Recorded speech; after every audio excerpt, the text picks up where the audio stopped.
Thanks so much for staying with us here on KVUE Plus for some special coverage tonight.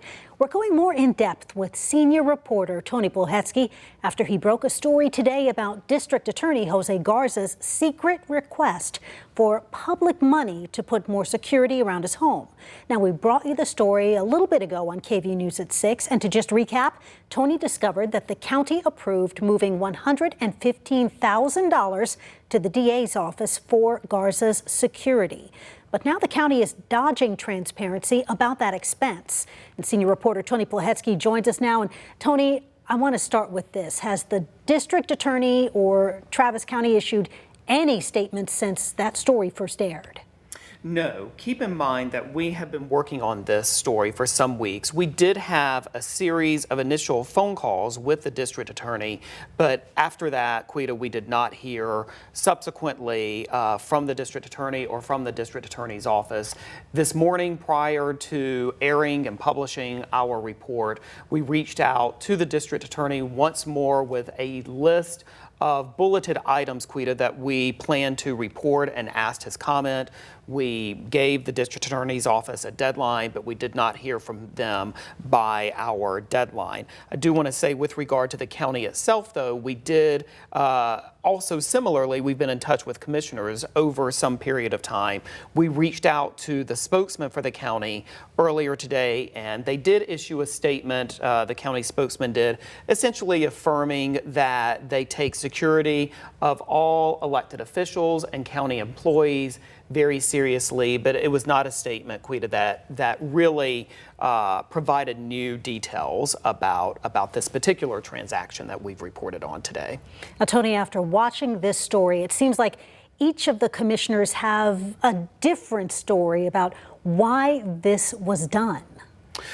Well, we went to, of course, the officials themselves because it is their vote that put this transition into motion. And so we went to each of them individually over the past several weeks. And to your point, Quita, their answers were really all over the map.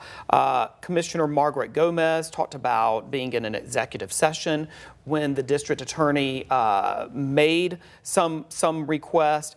We did also talk to Commissioner Ann Howard.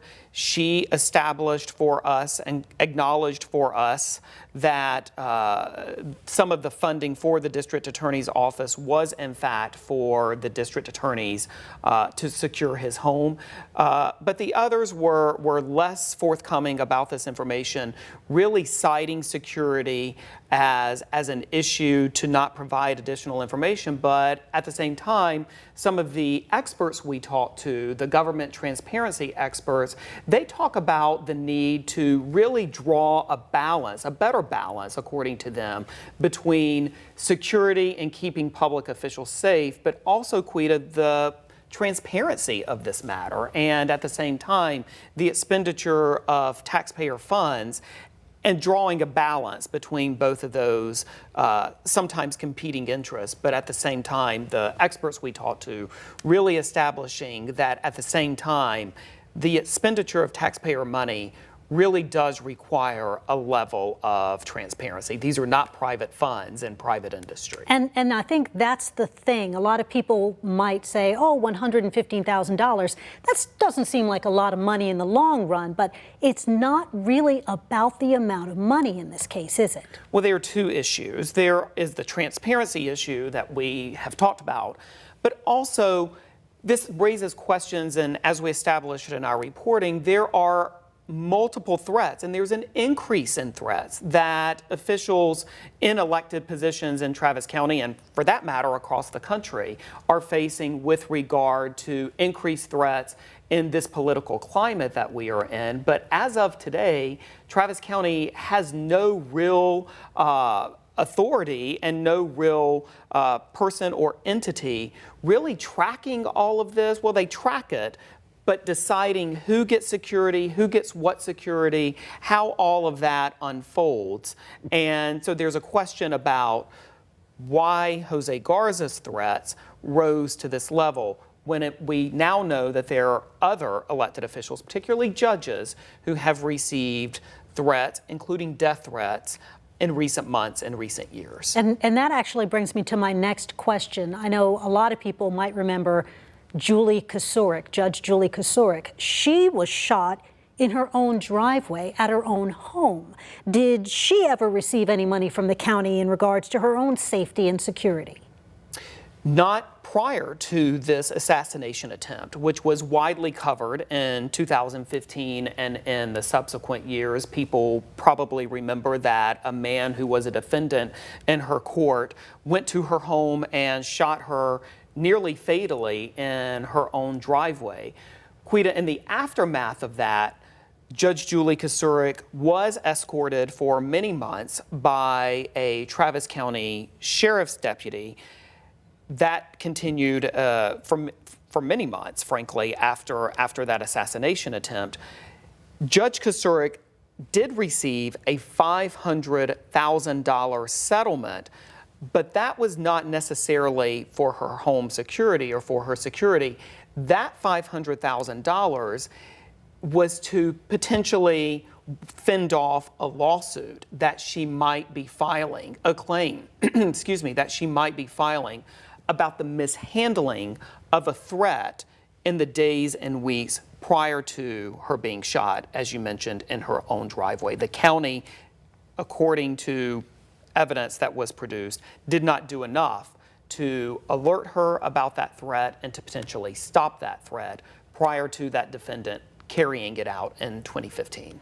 So, Tony, could that settlement actually be a motive for this $115,000 allocation for security for Jose Garza? Look, I think the fact that a judge in our community was shot at her own home certainly gives rise to an increased concern among local officials who were in office at the time. That yes, because of that, there is certainly a level of seriousness that all of these threats are taken with regard to threats that have happened subsequent to her assassination attempt back then. I think there is a heightened awareness and a heightened sensitivity to that. Now, all right, we have the DA getting $115,000 for his own personal security. To your knowledge, do you know of any other local officials getting taxpayer funding like this for their own personal security?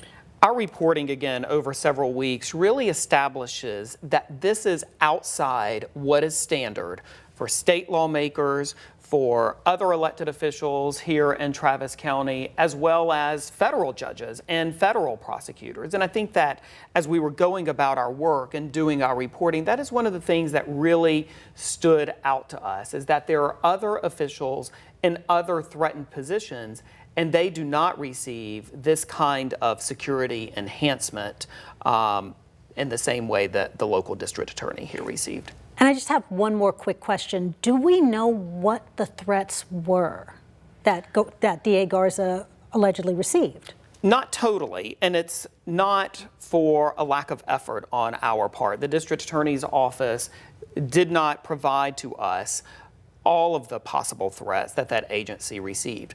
What we do know is that the Travis County Sheriff's Office, which is sort of the repository for threats against county officials, they tell us that they received 2 threats over the past couple of years involving the district attorney. One of those was a letter that was reportedly mailed to his home. They forwarded that letter to the U.S. Postal Inspector for investigation. The other involved what they considered concerning communication and email that the county received about the district attorney. But Quito, according to the sheriff's office, it did not rise to the level of a formal threat or lead to an investigation.